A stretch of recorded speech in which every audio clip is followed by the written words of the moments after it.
మాజీ ఉపరాష్ట్రపతి వెంకయ్య నాయుడు ఉచిత పథకాలపై మరోసారి కామెంట్లు చేశారు. 2 తెలుగు రాష్ట్రాలతో పాటు తమిళనాడు, కర్ణాటక, యూపీలలో అమలవుతున్న ఉచిత పథకాలపై విమర్శలు గుప్పించారు.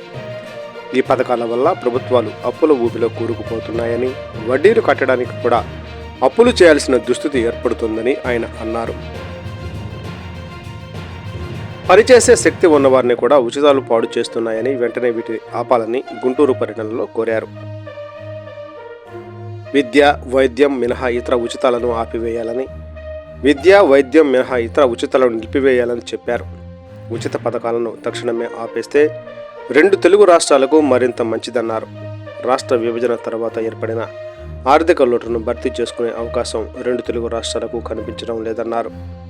పైగా ఎన్నికల్లో విజయం దక్కించుకోవడమే లక్ష్యంగా పార్టీలు ఇస్తున్న ఉచిత హామీలతో ప్రభుత్వాలు అప్పులు చేయాల్సి వస్తోందన్నారు. మీరు అప్పులు చేస్తున్నారని ఒక పార్టీపై మరో పార్టీ విమర్శలు చేస్తున్నాయి. మళ్లీ వారు అధికారంలోకి వస్తే అదే పని చేస్తున్నారు అని దుయ్యబట్టారు. ఉచిత పథకాలు కేవలం అర్హులైన వారికి మాత్రమే అందాలని వెంకయ్యనాయుడు సూచించారు.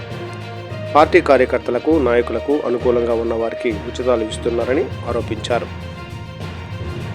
దీనివల్ల అసలైన అర్హులు నష్టపోతున్నారని చెప్పారు. ప్రధానంగా విద్య, వైద్యం అనే 2 రంగాల్లో మాత్రమే ఉచితాన్ని అనుసరించాలని ఆయన సూచించారు. అప్పుడే రాష్ట్రాలు బాగుపడతాయని, లేకపోతే అప్పులు పెరుగుతాయని హెచ్చరించారు.